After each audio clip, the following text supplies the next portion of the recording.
Well, good morning, Hope Community Church. Hey, my name is Davis. I'm one of the pastors here at the downtown location. And it is good to greet you virtually on this Sunday of the border battle, where our Minnesota Vikings are going to be taking on the Green Bay Packers. Now, I know our church has some divided allegiances on this, and so as a pastor of this church, I want to respect that and not lay my cards down or try and be biased. And in fact, my wife comes from Milwaukee, and so a lot of Packer fans in the in-laws. And yet, at the same time, you want to be a good neighbor. And since we're downtown here in Minneapolis, I think it's important to just start this Sunday off by saying, "Skol," or should I say, "Skol." In fact, my baby girl Hazel, when she was still in the womb, the first time we saw a picture of her at the 20-week appointment, the very first limb we could see of her body was a thumbs down, like a perfect thumbs down. And the ultrasound tech even wrote in the Packers there for I was going to say for us, but it was for me, because we're still trying to decide, are we going to be a Vikings family or a Packers family? And I think Hazel decided for us. So we are a Vikings family. Skol. Speaking of sports, this will be the last thing I say about sports this morning, hopefully. I want to take us back this morning to one of the famous lines in sport, one of the most famous lines in sports history, said by the second greatest basketball player of all time back in 2010, when he said that he was going to move cities. He said, in fact, he's going to take his talents to South Beach and join the Miami Heat. Now, he was a Cleveland Cavalier at that point, had grown up in Cleveland.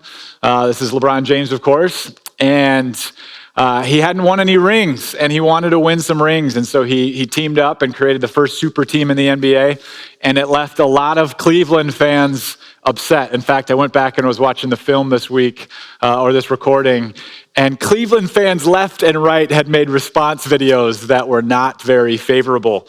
I think my favorite one was titled "Lagon," and yet, as the story would unfold later, LeBron would come back, and they would be reunited, and all was well in Cleveland.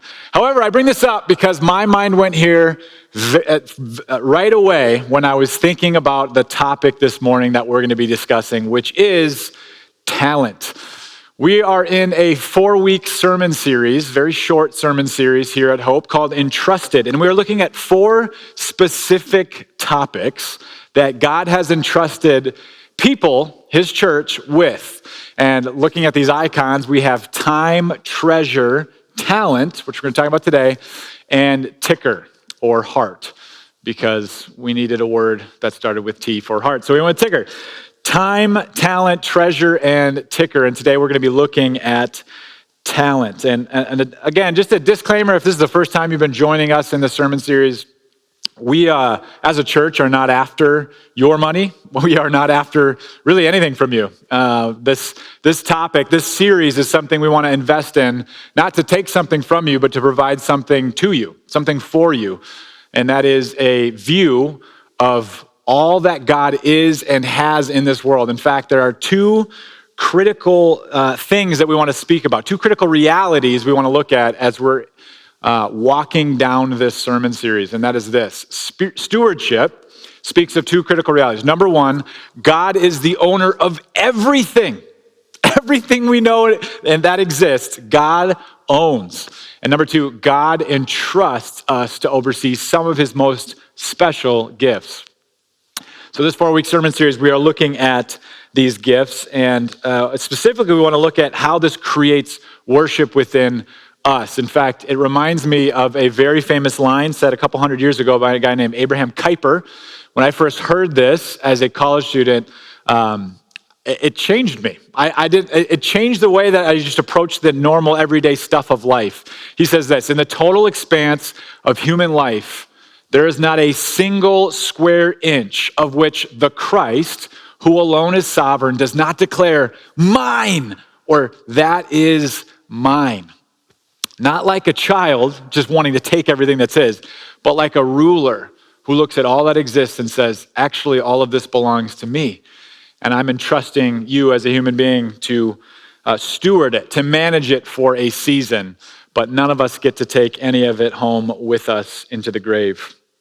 So that's what we're looking at. And today, as I mentioned, we are looking at the topic of talent. I want to start by just asking the question, what is it? What are we talking about when we're talking about talent? Because I think there's more to the story than what we might have come to mind when we think of LeBron taking his talents to go and win a championship. I don't have talents like that allow me to just decide to go and win some rings as he did. And so what are we talking about when we're talking about talents? I think an appropriate starting place to answer this question begins where the Bible begins. That is the creation of you as a human being. Where did you come from and what is your design? Psalm 139 says that ultimately it is God who created you. Listen to the psalmist's words. He says, "For you, God, created my inmost being. You knit me together in my mother's womb. I praise you because I am fearfully and wonderfully made. Your works, God, are wonderful." I know that full well. My frame was not hidden from you when I was made in the secret place, when I was woven together in the depths of the earth. Now, this is true of every single human being. Every single human being was created and designed by God and uniquely woven and knit together with special talents or abilities. Talents themselves, the closest word we have in the New Testament would be charisma in the Greek, which literally means something that is freely and graciously given, favor bestowed, or just simply gift.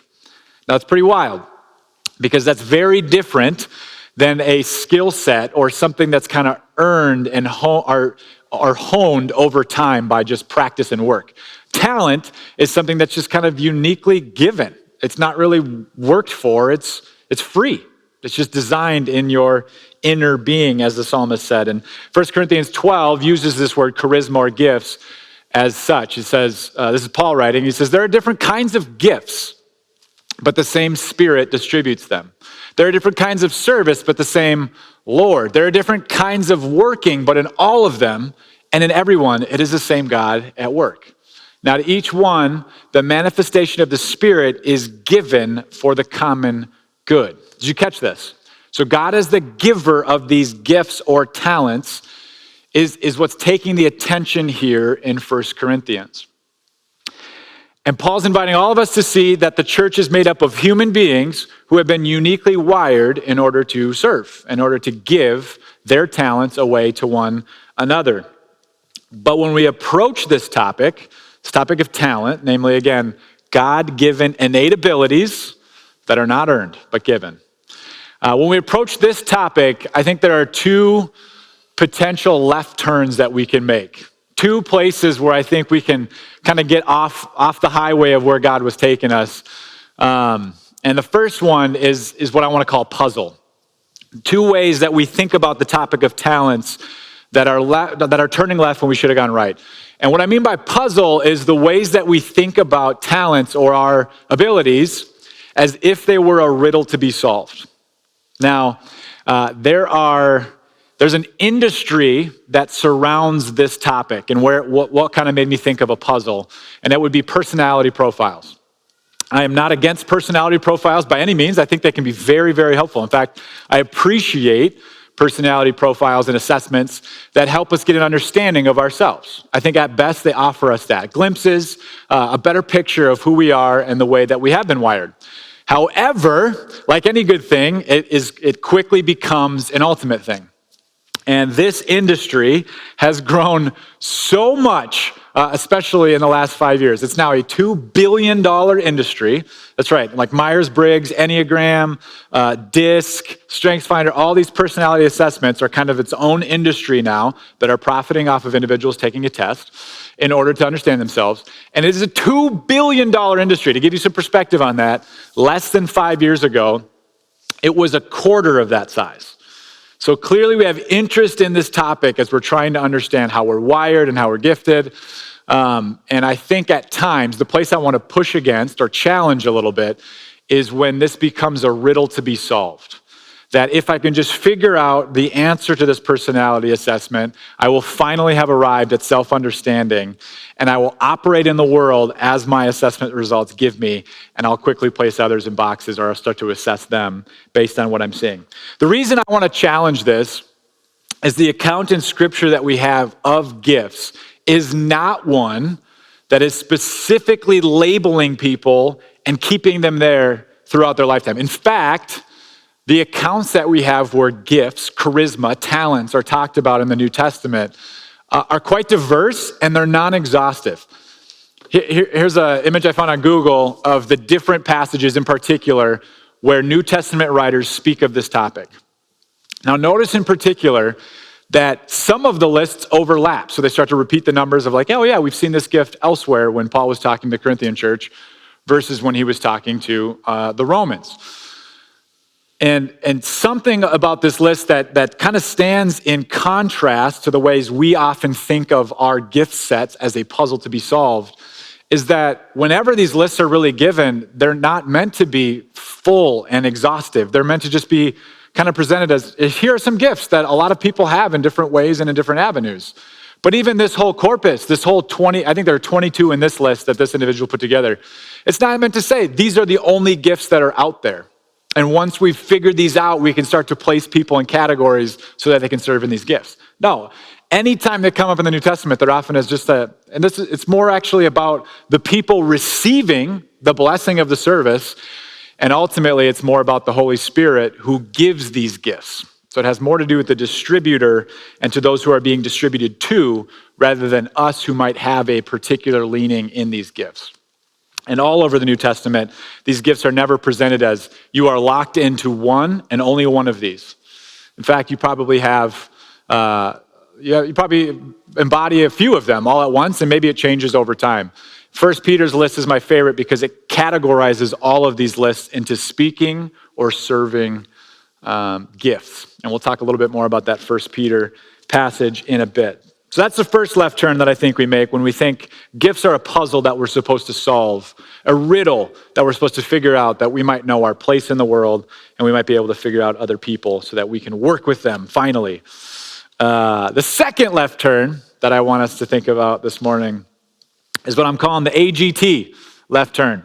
If you watch any television that isn't a service, or streaming service of some kind, if you just watch cable television, America's Got Talent is what I mean in this second left turn, or the left turn of thinking that our purpose is wrapped up in our talents. Now, I'm picking on America's Got Talent mainly because the word talent is in the title of the show, and also because I think it offers us a brilliant analogy of how we often approach our own gift set and our own talents. That of a talent show. Literally what the show is, it's this multi-million-dollar talent show that has millions of fans.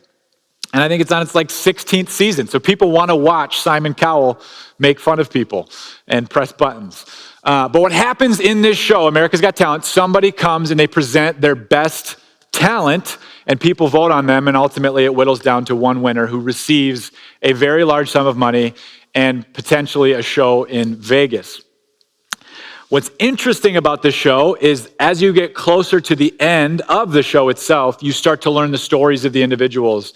And the writers of the show are excellent at psychology because they target your emotions and they want to make you feel something involved in this person's story as they communicate it to you, with the hope of that individual winning the prize and all of their problems being solved by them winning this prize. The individuals, the contestants in this show, are attempting to achieve some sense of self-worth as they present to a crowd, an audience, and receive approval based on their performance. Now, I don't think anyone at Hope has yet to compete on the national level of a talent show like America's Got Talent.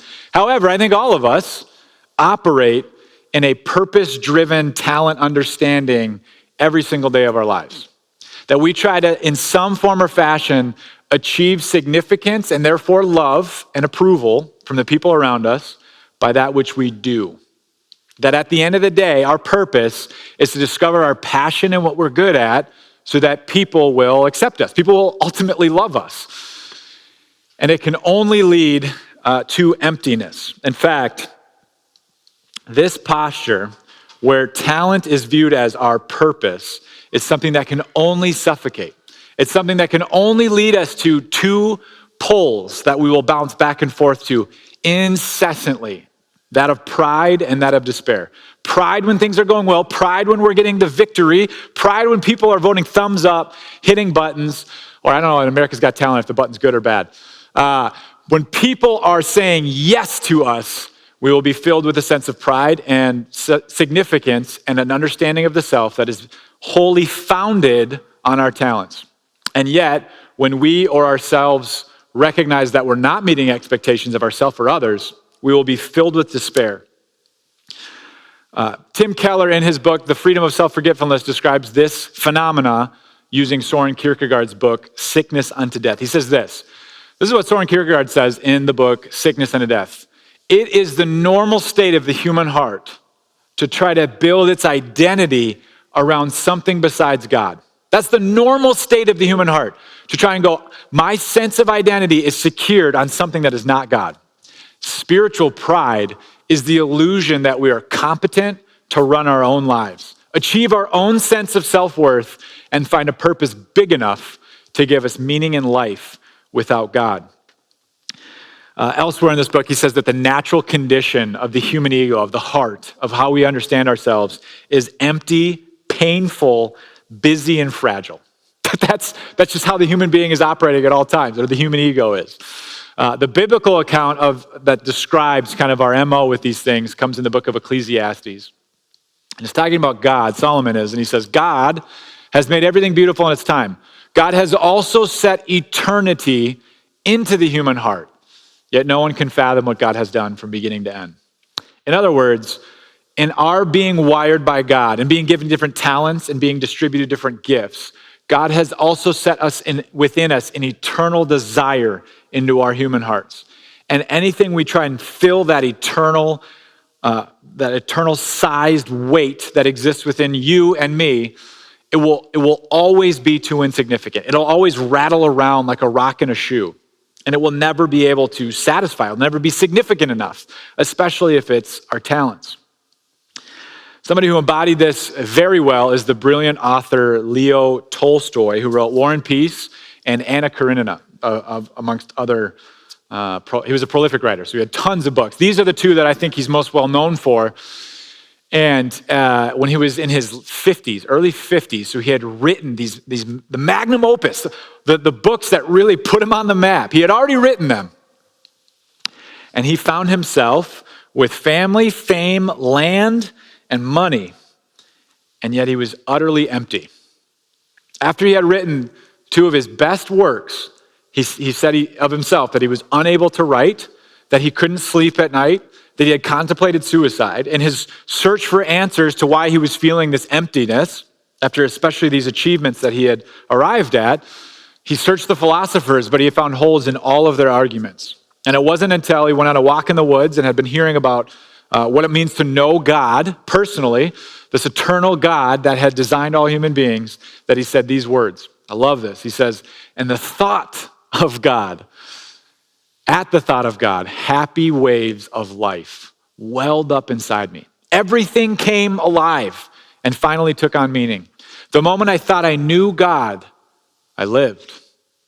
But the moment I forgot him, the moment I stopped believing, I also stopped living. He's a guy who puts to words this phenomena that's being described all over the place in the story of the Bible. That of having the spotlight on God that we might know him and worship him rather than the other way around. Because the human soul is just too small to encapsulate glory, to always have attention and glory.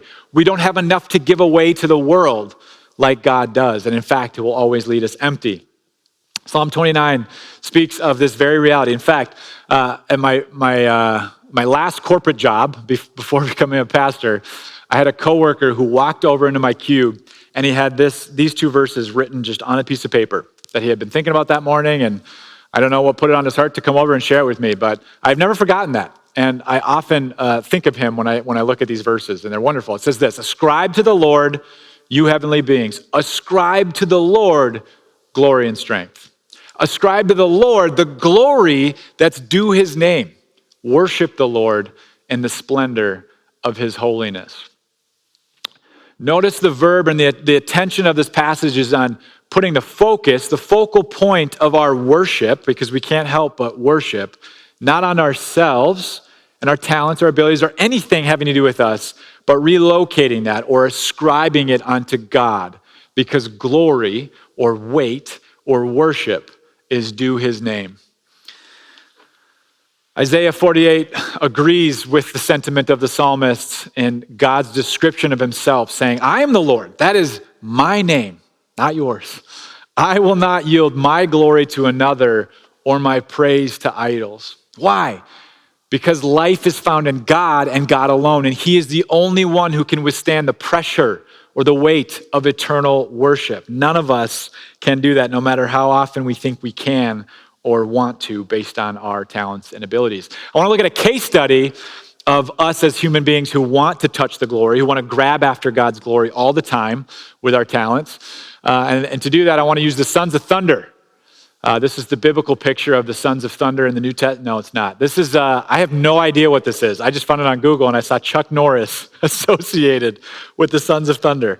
I think it's real. In fact, I know from what little research I did, it's a real thing, but I thought it was a joke when I saw it. Who knows? Maybe it's a great show. The sons of thunder are James and John, two disciples in the New Testament that Jesus effectively named the sons of thunder for maybe obvious reasons in looking at this passage. I just want to read these verses. It says this, Then James and John, the sons of Zebedee, came to him, Teacher, they said, we want you to do for us whatever we ask. Well, what do you want me to do for you? Jesus asked. They replied, let one of us sit at your right hand and the other at your left in your glory. You don't know what you're asking, Jesus said. Can you drink the cup I drink or be baptized with the baptism I am baptized with? And like the sons of thunder do, they answered without much thought. They said, we can. Well, Jesus said to them, okay, well, you will drink the cup I drink and be baptized with the baptism I am baptized with, but to sit at my right hand or my left, it's not for me to grant. These places belong to those to whom they've been prepared. It goes on.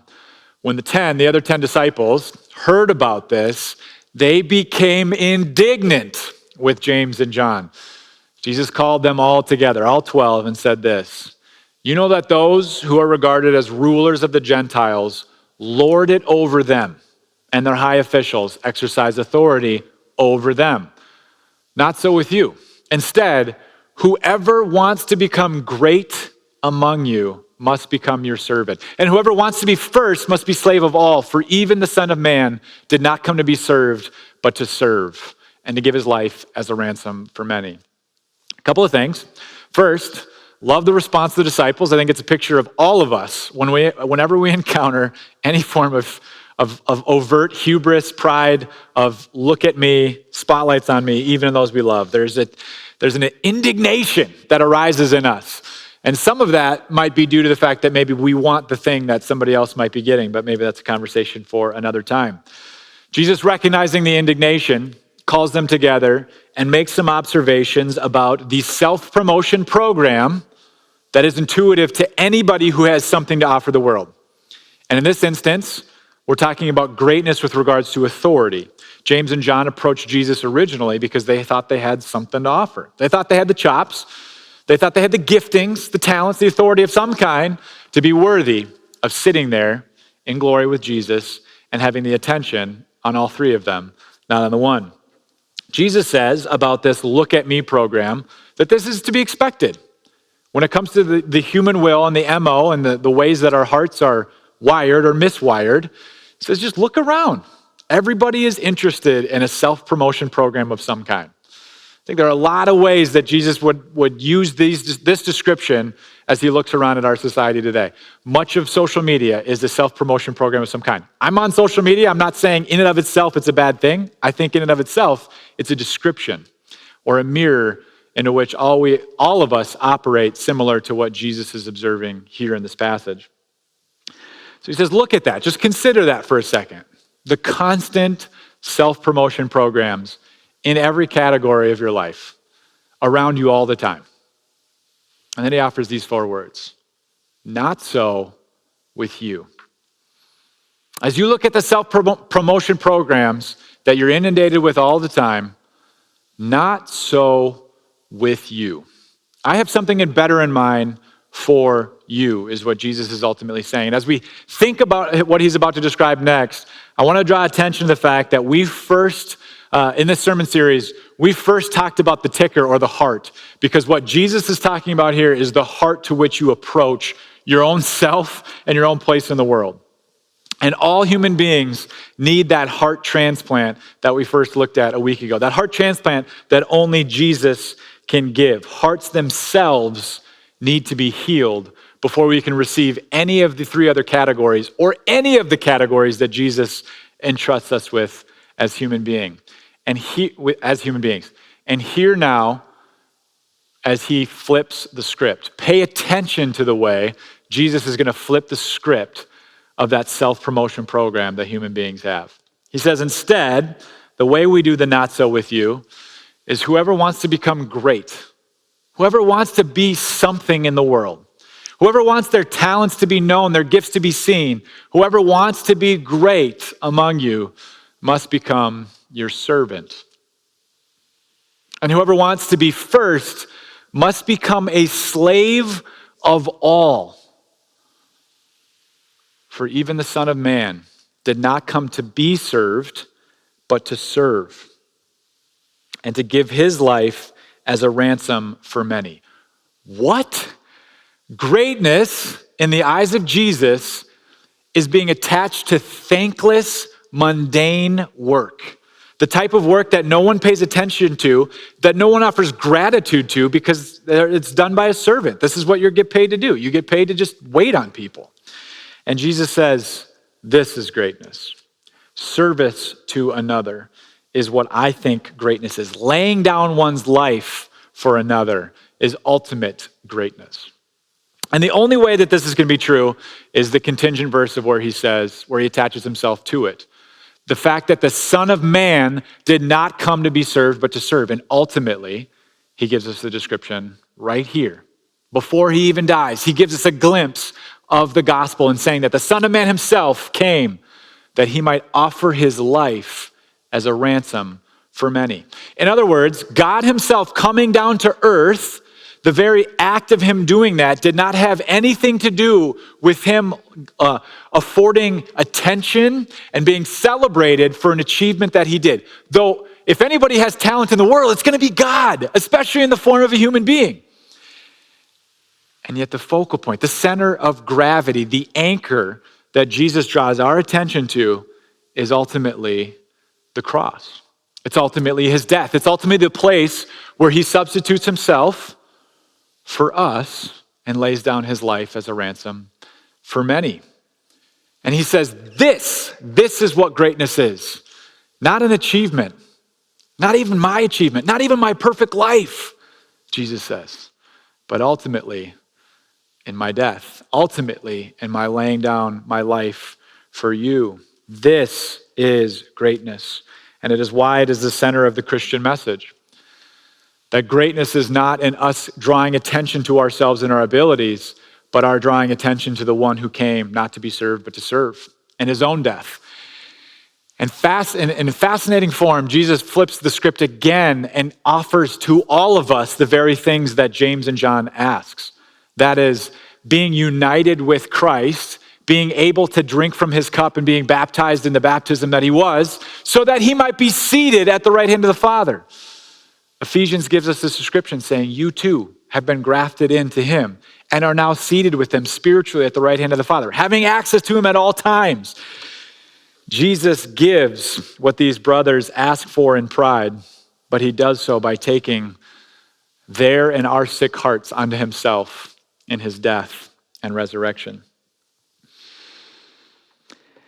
And so now when we approach this topic of talents, we're starting to see that the very purpose of these talents, the very purpose of the different ways we've all been wired, has nothing to do with us at the end of the day.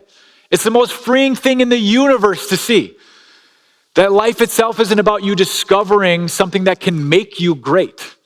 It's about discovering, or in fact being discovered by, him who is ultimately great, and feeling and knowing his presence in serving others. Here again now, the words of 1 Peter 4.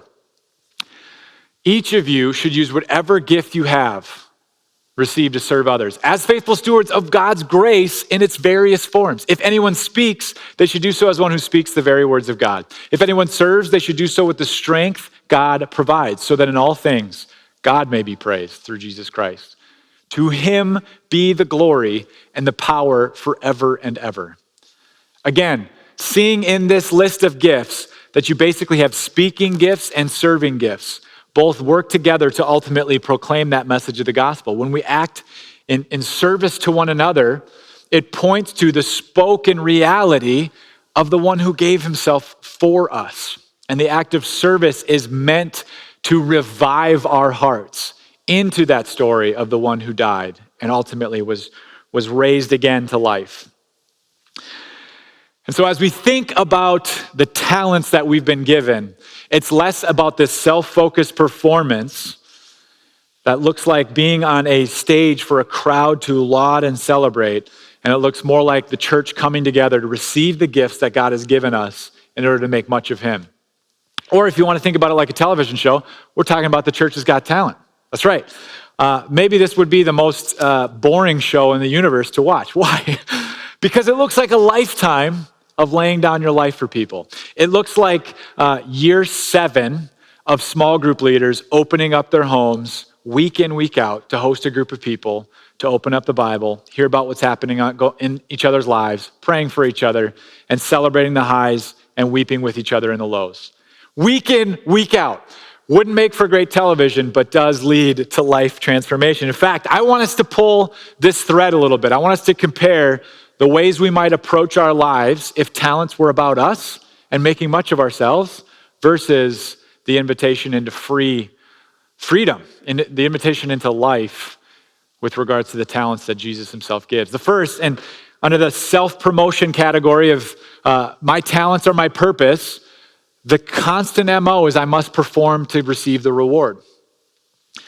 With the Church Has Got Talent idea, we see that the reward comes first. That Jesus' death is not contingent upon you. It happened outside of you 2,000 years ago, and he's not waiting for you to fix yourself. It's freely given, and it's meant to be received, and action only follows the gift that's been given by Christ. Secondarily, in America's Got Talent, we're always nervous for approval. And once we receive approval that one time, like Leo Tolstoy, we're constantly nervous that we need to perform again to continue that approval. On the opposite side, within the church, approval is received. It's already given. Jesus says, I approve of you in me. You are one with the Father now. Receive this gift of approval and believe it again today. Believe it a little bit deeper, even than you did yesterday. America's Got Talent, it's always threatening to be in relationship with others. Why? Because you're competing with them. You're competing for a spot on that stage. It's a zero-sum game. In the church, we stand on the unshakable foundation that nothing can take away the reward that we've been given, that we don't have to do anything to earn these things. I love Psalm 46's description of this, that we don't have to have control over any of the things that are happening in our lives because God himself is sovereign. God says, be still and know that I am God, not you. I will be exalted among the nations. I will be exalted in the earth. The Lord Almighty is with us. The God of Jacob is our fortress. Whatever is going on in your life this morning, hear those words. Be still and know that Jesus is God. And he's got this. A couple more here. The America's Got Talent approach to life says you need to achieve this thing that's going to last for one moment when the confetti's falling, and maybe you can go back and relive the high while watching YouTube, but it won't feel you ever again the same way. And in fact, the celebration of that gift can't give to a crowd again beyond that one moment. That's why there's always a new season. There's always a new talent to watch. But in the church, this gift, this reward, these talents ultimately grow with time. Why? Because it isn't even about our talents. It isn't even about anything we can achieve. It's about the presence of God and being one with him and being united to him. And it's definitely then something that grows with time. Here's Paul's words on that very reality. What's more, I consider everything I once lived for a loss because of the surpassing worth of knowing Christ, Jesus, my Lord, for whose sake I have lost all things. I consider them garbage that I may gain Christ and be found in him, not having a righteousness of my own, not having a set of approvals from others that comes from the law, but that which comes from God on the basis of faith. That which is through faith in Christ, the righteousness that comes from God on the basis of faith. I want to know Christ. Yes, to know the power of his resurrection and participation in his sufferings, becoming like him in his death, and so somehow attaining to the resurrection from the dead. Two more here. In the America's Got Talent approach to life, we are striving after an ideal version of ourselves, constantly needing to cater our image to others, presenting our best foot forward. Whereas the invitation from the church, the invitation from God, is you are free now to be you. In all of your flaws, in all of your talents, and all of your gifts, we want the real you. We're not waiting for the best of the best. The church is an all-in sport, or in the words of Natty Severson, the director of small groups here, there is no bench for the church. Christianity is not a bench sport. All are participating all the time, and we're all involved.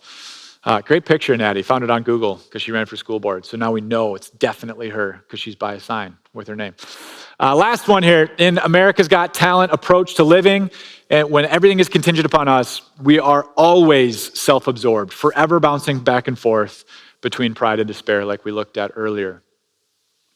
But in receiving the gospel, self-forgetfulness will continue to grow in our lives, causing deeper experiences of joy, humility, rest, love, humor, patience, and even singing. This is why we even sing in the church. If you're under a mode of operation in your life where you have to perform, you will never sing. You can't. Because everything's always being threatened. But within the church, we sing because it has nothing to do with us. In the saddest of days, we're able to sing because it's all about Jesus and all that he gives to us in life. Therefore, we can take ourselves less seriously. We can be more patient with one another as we're all a mystery to ourselves. And we can have deeper experiences of joy in God. I want to close with this quote from Tim Keller again in The Freedom of Self-Forgetfulness. Great book. Encourage you to pick it up, actually, at some point if you'd like to. It's part of our LDI program, but you can read it over a lunch break. It's very short. And he says that C.S. Lewis in Mere Christianity makes a brilliant observation about gospel humility at the very end of his chapter on pride. If we were to meet a truly humble person, Lewis says, we would never come away from meeting them thinking they were humble. They would not be always telling us they were a nobody, because a person who keeps saying they are a nobody is actually a self-obsessed person. The thing we would remember from meeting a truly gospel humble person is how much they seem to be totally interested in us. Because the essence of gospel humility is not thinking more of myself or thinking less of myself. It is thinking of myself less. Gospel humility is not needing to think about myself, not needing to connect things with myself. It is an end to thoughts such as, I'm in this room with these people. Does that make me look good? Do I want to be here? True gospel humility means I stop connecting every experience, every conversation with myself. In fact, I stop thinking about myself altogether. The freedom of self-forgetfulness, the blessed rest that only self-forgetfulness brings. So I want to close with these questions. Where are your gifts, your talents that God has given you, currently being used only for yourself instead of the joy of serving others, the joy of finding the greatness that is embodied in the gospel and laying your life down for someone else? And two, where is God inviting you to serve with the self-forgetfulness purchased for you on the cross? Let's pray. Jesus, thank you for your word, which points us to such greater realities than I think what naturally comes to us when we just have our eyes closed and we're following the ways of the world. Lord, talents, gifts, all of these things are pointing ultimately not to us, but to you as the distributor of them. And it's so easy to forget that, or it's so easy to lose sight of that. Help us this week to have our attention on you, the great giver of these gifts, and the one who came not to be served, but to serve. And in so doing, God, may we remember the cross. May we grow deeper with you in relationship, that we might find life and self-forgetfulness in you and in you alone. In Jesus' name, we trust you with these things, Lord. Amen. Really great to see you, Hope. We'll be back here same time next week. Have a great one.